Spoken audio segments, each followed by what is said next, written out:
The New England Patriots channeled their inner Rocky Balboa in their Week 7 29-25 upset victory over the Buffalo Bills at Gillette Stadium on Sunday afternoon. Stick around. You're about to be locked into this special edition postcast episode of the Locked On Patriots podcast. You are Locked On Patriots, your daily New England Patriots podcast. Part of the Locked On Podcast Network, your team every day.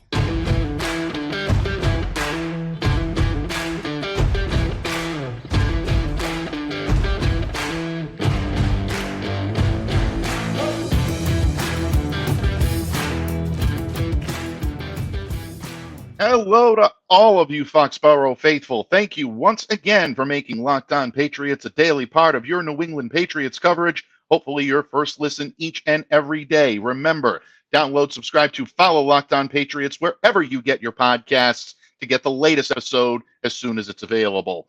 I'm your host, Mike Debate. I cover your New England Patriots for Patriots Country of Sports Illustrated. So reach out to me and let me know what's on your mind on Twitter, on the Bird app, at MDABATE NFL. And while you're out there showing some love to the Twitterverse, please be sure to follow the Locked On Patriots account as well at LO_Patriots.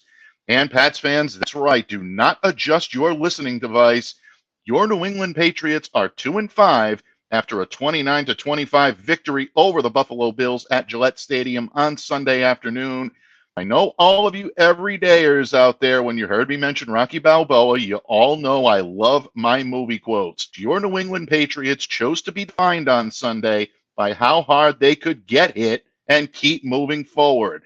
All you need to do, go to the final series, and you'll know exactly what I'm talking about. Patriots down 25-22, a minute 58 left to play. They're at the Buffalo 25-yard line, and Mac Jones, proving that he still belongs on a pro football field, leads the team on an 8-play, 75-yard touchdown drive, and he caps the drive with a 1-yard touchdown pass to tight end Mike Gesicki. How much better can you get than that? Tight end day, Mike Gesicki getting the game-winning touchdown, 12 seconds to play, and it gives New England the win. Mac was great on this drive, 7 of 8 for 70 yards. And not only did the Patriots snap a 4-game losing streak to Buffalo, but they also ended their current 3-game skid.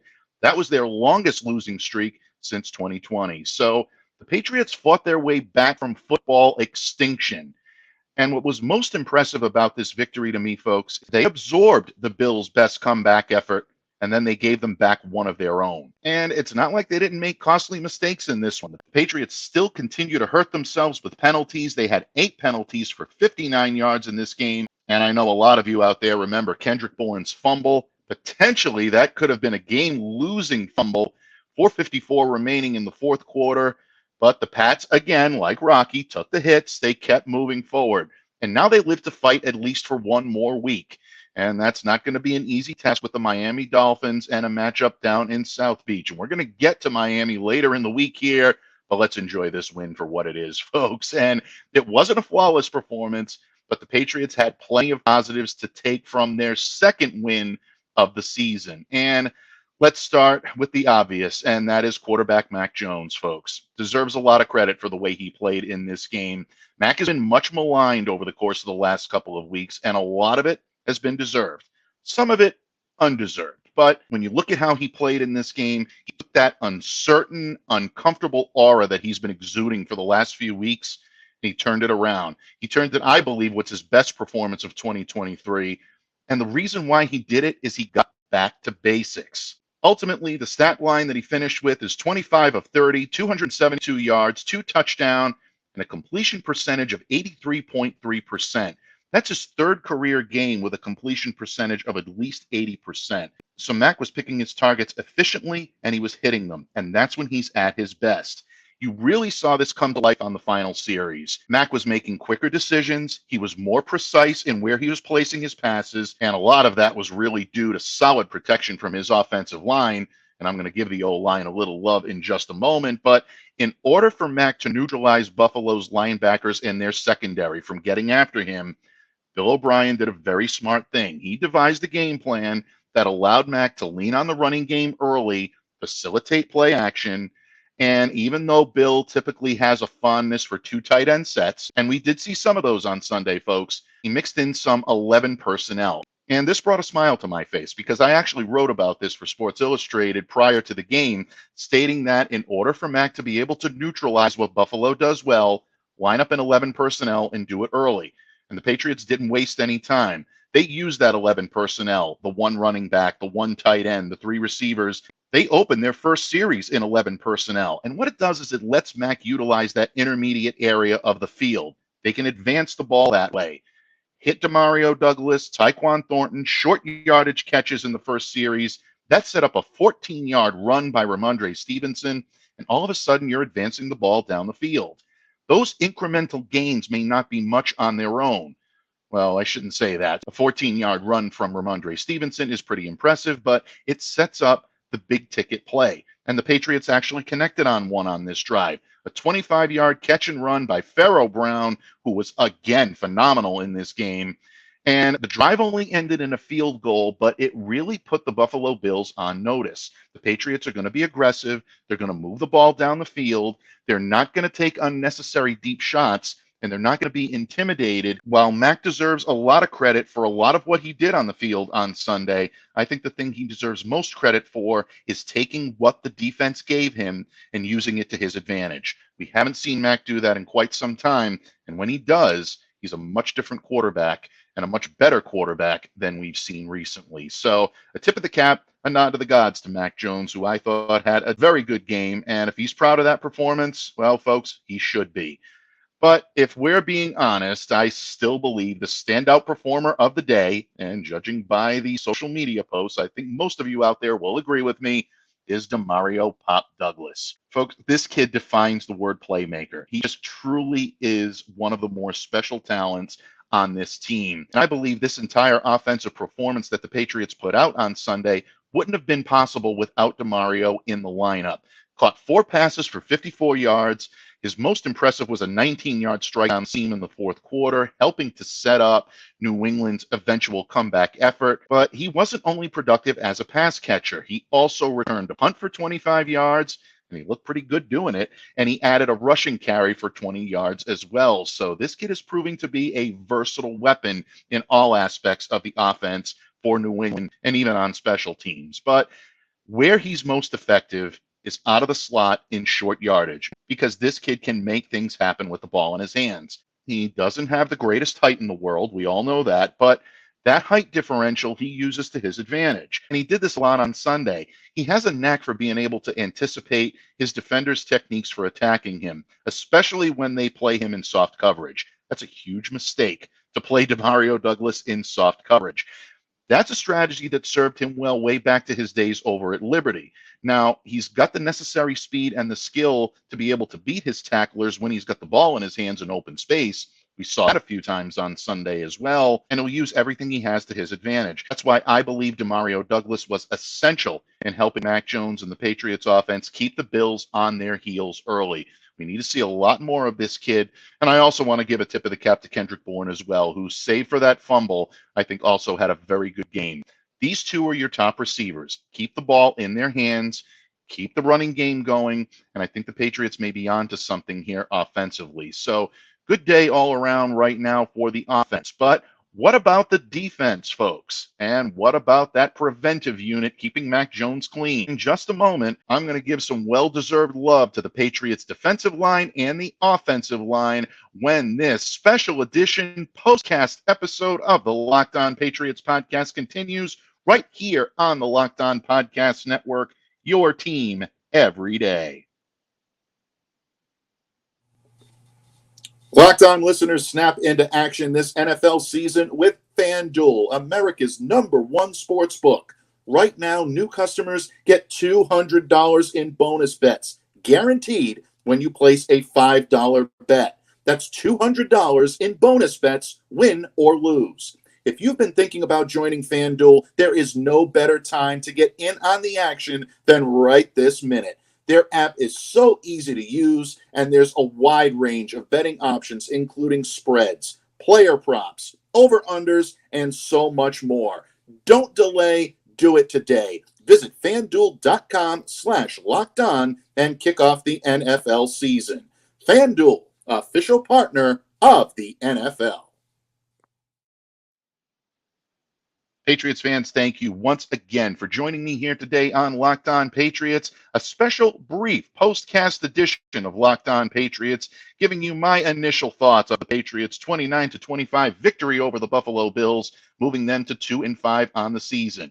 Pats fans, fear not, because the Green Man is joining me on Monday morning, and we're going to have a recap episode chock full of Murph's analysis, Mike's analysis, and we're even going to dip into the Locked On Patriots mailbag. So if you can't get enough of the Patriots Week 7 win, stay locked into Locked On Patriots, because you are not going to be disappointed by what Murph and I have in store for you. But I just wanted to take a few moments on this Sunday evening to give you some of my initial thoughts from this game. And I've talked about how I believe Mac Jones was much better in this effort, that he looked much more comfortable, much more confident, and that he was playing behind a game plan orchestrated by Bill O'Brien that really catered to his strengths. Even heard Mac talk about this after the game. He was aligning in some packages and play styles that were very similar to what he did at Alabama, and that made Mac play a lot more comfortable. And folks, it wouldn't surprise me to see that continue, so keep a sharp eye out for that. But one of the things that I think was so impressive about this game for New England is the fact that they made the opposing quarterback look mortal. And we all know the prowess of Josh Allen, one of the best quarterbacks in the league. Whether you like him, don't like him, I know he's a Buffalo Bill, folks. Got to give credit where credit is due. Josh Allen is good at football, and he's good at all aspects of it. Matthew Judon already on injured reserve. New England's pass rush getting another 2 additional crushing setbacks earlier this week when Josh Uche with a foot injury and Keon White with a concussion ruled out for Sunday's game. It looked like the Patriots were facing an overwhelming mismatch in trying to keep Josh Allen off balance. But credit to the Patriots defensive coaching staff and credit to the players, they stepped up in a big way. They overcame those deficiencies with strong performances from key members of their front seven. New England used big nickel packages all day long, and that featured a lot of Anthony Jennings, who I thought was great in this game at outside linebacker. Contributed 6 tackles, one of which went for a loss. And the other side of that, Christian Barmore, another fellow Crimson Tide alum, 3 tackles, 1 for loss, a pass breakup, and combined for a sack, which dropped Josh Allen back 7 yards. And another tip of the cap here, Barmore shared that sack with second-year lineman Sam Roberts, who gets the first credited sack of his career. Congratulations, Sam, if you just happen to be listening to this. But in the final analysis, New England generated pressures on nearly half of Allen's dropbacks, and that includes blitzing him on approximately 43% of those dropbacks. And they did it in a way that Devon Godchow described after the game as the only way you're going to, quote, get to that guy. They challenged Josh Allen through the middle, force him to move up in the pocket, and instead of rolling out to his right or to his left where he's at his best, you force him to try to beat you in the middle. And the Patriots won this battle on Sunday. They won it repeatedly. They only sacked Allen once, but they hurried him 18 times, and that was just enough to keep him off balance and to keep the Buffalo Bills offense from gaining a rhythm early. Yes, Josh and the Bills had a lot of success in the fourth quarter, getting those points and getting a late lead, a lead that they almost looked like they were going to carry through the rest of the game and to a victory, but it was the pressure and confusion that the Patriots put on Josh Allen early and often that kept them out of the end zone and kept them off the scoreboard for much of the day. So even though there were a couple of breakdowns late in the game, and of course the aid of a few calls, and you know Murph and I are going to be talking about the officiating on Monday, but bottom line, the defense did a good job of containing Josh Allen, and trust us, folks, that is not an easy task. But if there is a game ball to be handed out, I still firmly believe it needs to go to the offensive line. And look, I've been critical of the offensive line. Murph's been critical of the offensive line, and he loves those big round men up front. All of you have been critical about the offensive line. This unit has been riddled by injury, inconsistent play, undisciplined play. Well, the Patriots really buckled down, and I think they gave their best performance this week. And unquestionably, the best and most effective adjustment they made all day long was moving Onwenu to right tackle.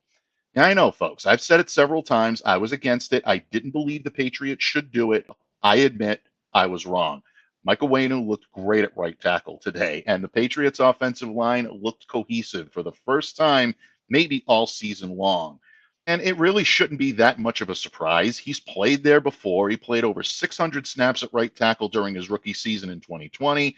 Even though he started 2021 as the starting left guard, He played 276 snaps at right tackle there as well. So a lot of pedigree, a lot of experience, and he did look solid in the position. And it turned out to be effective in keeping Buffalo's pass rush away from Mac Jones. Mac was only sacked once for a 4-yard loss in this game. That's a huge win considering the type of prowess that Buffalo brings to that pass rush. And a lot of that was because of Mike Onwenu's massive wingspan and his comfort level in playing on the edge. But I think a little love also has to be thrown to Cole Strange, who came back from a knee injury, solid at left guard in this game. And I want to give a little love to the rookie right guard, Sidy Sow, as well. Antonio Mafi has been getting a lot of snaps with the starters, but Sow is someone who's coming in that's showing that versatility, toughness, and his ability to anchor his feet gives him the opportunity to be more effective. I love Mafi. He's going to be a very good offensive lineman in this league, but there's still some questions about foot placement and hand placement. And I think he's got to work on those a little bit. Sidy's a little more fundamentally sound and advanced right now. I'd stick with him at right guard. And of course, most of us would love to see Mike Onwenu remain at right tackle, especially in light of Riley Reif's return to injured reserve due to another knee injury. Well, Patriots coach Bill Belichick was asked about that after the game, and unsurprisingly, he was pretty coy about what Mike Onwenu's future is going to look like on a football field. And he said, "We'll see. I'll talk to Mike about it. We'll see how it goes." Coach, if you happen to be listening to this, I cast my vote for keeping Mike Onwenu at right tackle. And I say that from someone who was against it at first, but the results are on the field, and it's pretty hard to argue. None of us are infallible, folks. And that's really the beauty of watching this game today. Most of us, myself included, believe that the Patriots were setting themselves up for a loss. What we wanted was just a competitive game. And on Sunday, we got some of the best football the Patriots have played all season long. But here's the good news, folks. I still don't believe this team has put it all together yet. I still don't believe you've seen the best of what this team can do. I know a lot of you out there are thinking tank. A lot of you out there are thinking 2-5, no possibility of playoffs. Maybe there isn't a possibility of playoffs. But if this team could start to string together some wins, or at least competitive games, it gives you hope for the future that maybe there are a few more building blocks here than we gave this team credit for just a couple of days ago. And of course, the possibility exists that this was just a bad day for Buffalo and that the Patriots were just able to take advantage of it. We'll know a lot more in the coming days and weeks, but one thing we're going to continue to do here on Locked On Patriots is enjoy this victory. And that means a visit from the Count of Murphy Fisto himself, the legendary Thomas Murphy. It's going to join me here on Monday, so keep a sharp eye out. Download, subscribe to, follow Locked On Patriots wherever you get your podcasts to make sure that you get that episode as soon as it's available.